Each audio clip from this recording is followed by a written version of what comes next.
All right, so in continuing finishing off this bear, I'm going to see if I can finish it all off in this last demo.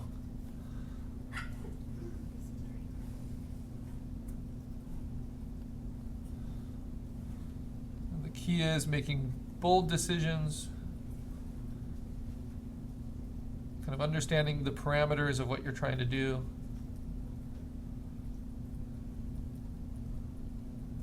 Making sure you bring everything up to the same level of finish. But at the same time, not getting completely bogged down.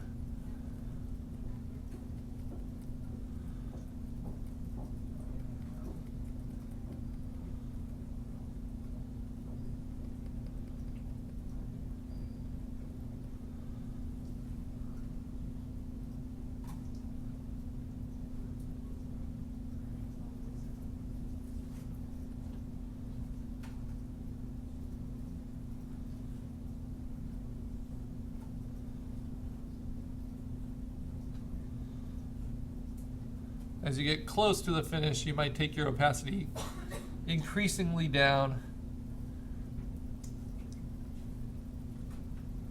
just because you're more and more confident of the choices you've already made. And you're not trying to replace them, you're just trying to strengthen them or sharpen them or refine them.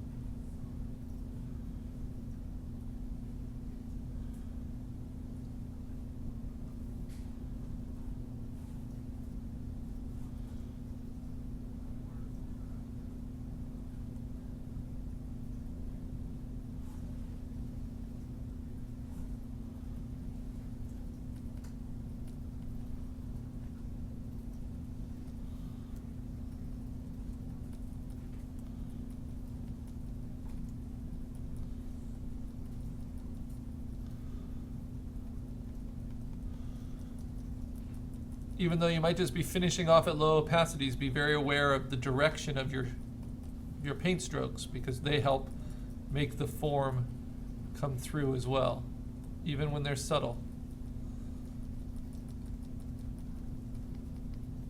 In fact, what's giving this fur most of its life isn't the color or the value differences, it's just all the different directions of brushstroke and how they wrap around the bear's body.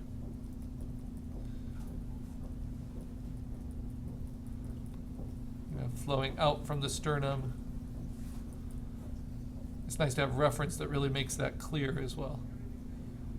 But even if the reference was kind of fuzzy or not distinct, you would want to add that into your painting when you're doing something like fur or bone or anything that's directional in its structure.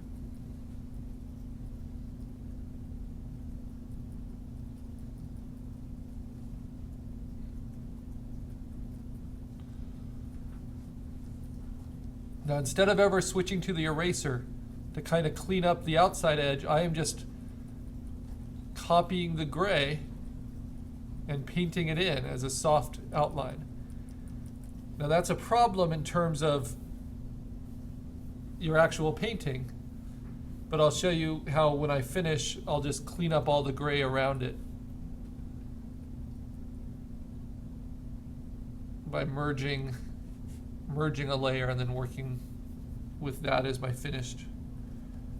Because remember, when you print it for your finished portfolio piece, it's always one flat layer. And you want to take advantage of that. That saves me a lot of time, not always having to go back to the eraser. Now, the more expensive tablets and styluses, you'll have an eraser at the back end of the stylus, so you can just turn it over. And it works, but then you need to really be aware of what your eraser settings are. So, whatever method seems to work best for you.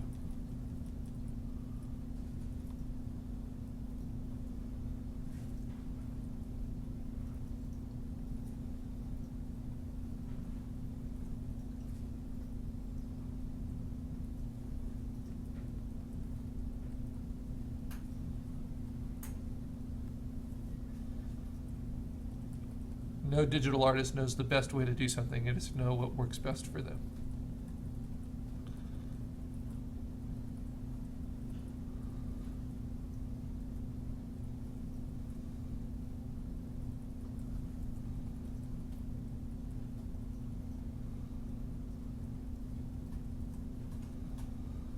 Now, if digital painting is not your thing, this assignment will definitely show you that.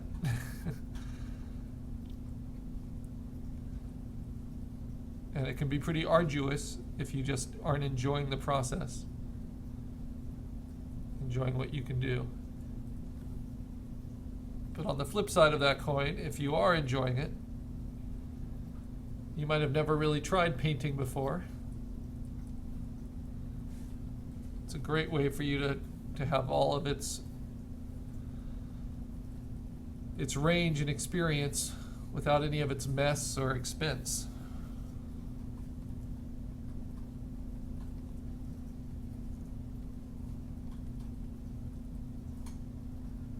And the more you do it, the more fun it gets, the more comfortable it becomes.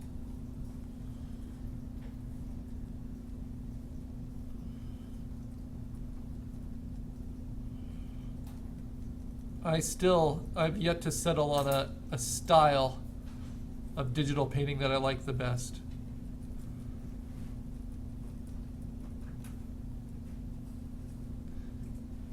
And I'll go through lots of different options.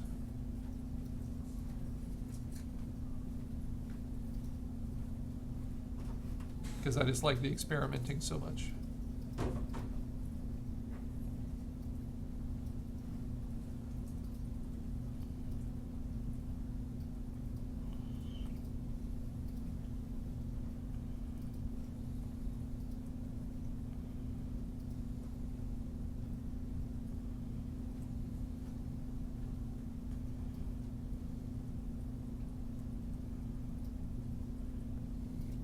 And remember, you still have lots of opportunities as you're painting, because it's not a photo, you're not posing models, to improve on the reference. So if lighting doesn't really make sense to you in a certain area, don't just copy it and keep all of the problems of the original reference. Improve upon it. Make something that does make sense. Make color decisions, lighting decisions that make it better, not worse.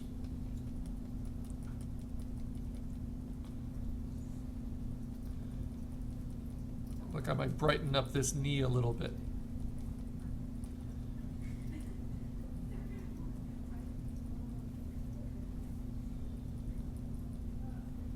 Put more oranges in it, so it helps come out.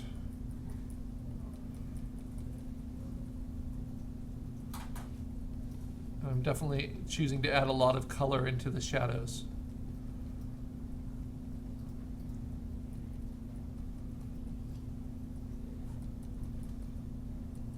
But man, it really makes you realize how much hair a bear has.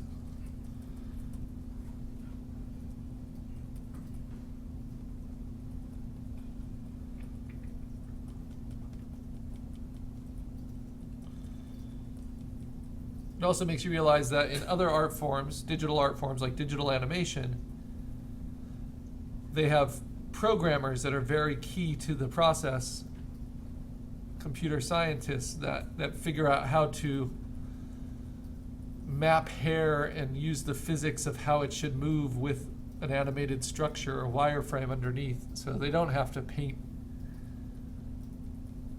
so many variations over and over and over again, or texture so many variations. So once you've established the logic, computer is a pretty powerful tool in terms of outputting different variations based on parameters that you give it. That's how a lot of our 3D animation and digital effects happen. But it still takes a concept artist at the beginning to decide exactly what that hair is going to look like, what colors are in it, what depth is there. And that just goes back to straight image making, no matter the tools. Pixar is kind of famous for recruiting people in the development phases, so all that pre-production design that don't come from animation or digital art. A lot of them come from publishing, a lot of them come from traditional art, a lot of children's book authors and illustrators. And they'll draw from all those different styles to come up with the computer vocabulary imagery for a given project. And other creative studios are emulating that same practice now. I know it's frustrating to a lot of people that work in those fields, because they'll spend their whole careers trying to learn all the ins and outs of the media, let's say computer animation, but then all the really fun jobs go to people that don't work in that industry at all, as freelancers to help get a project visualized. And this shows the importance of having outside influences and interests.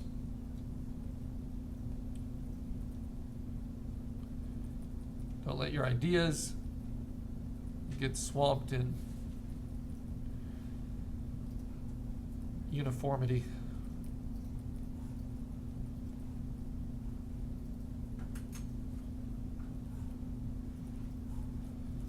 Even if you strongly feel digital painting is the only way to paint, force yourself to do other things as well.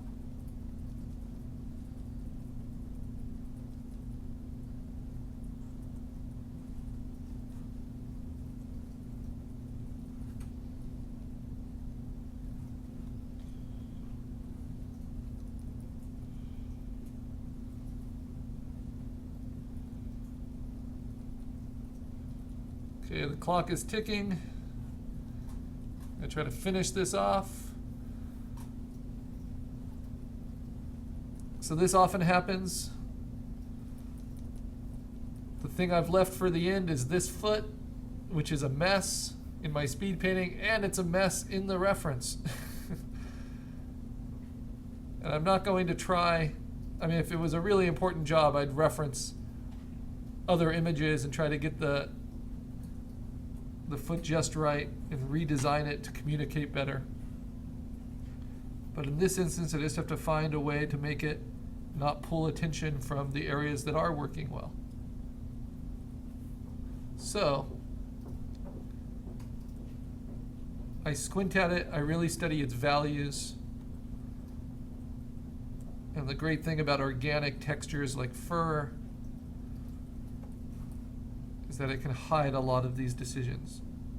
But I do need to sharpen each claw so that they look more distinct. And I am being careful to count the claws. You don't want 6 of them, right? You want to make sure it all makes sense. Sometimes when you get so detail specific, you make a lot of silly errors. And you'll see that in professional work too. Beautiful digital paintings that just happen to have a third arm. They were too zoomed in all the time and didn't ever look at the big picture.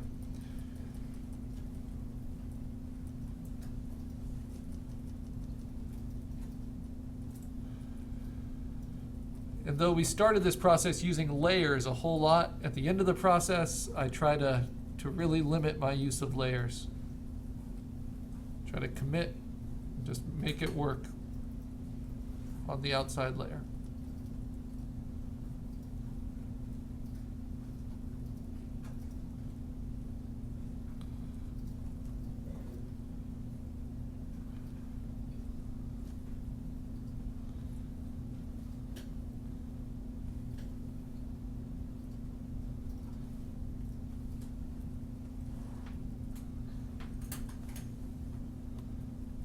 Maybe a little bit of this blue highlighting. Now I've got a pretty good finish working on it. Just want to try to make it consistent all the way around.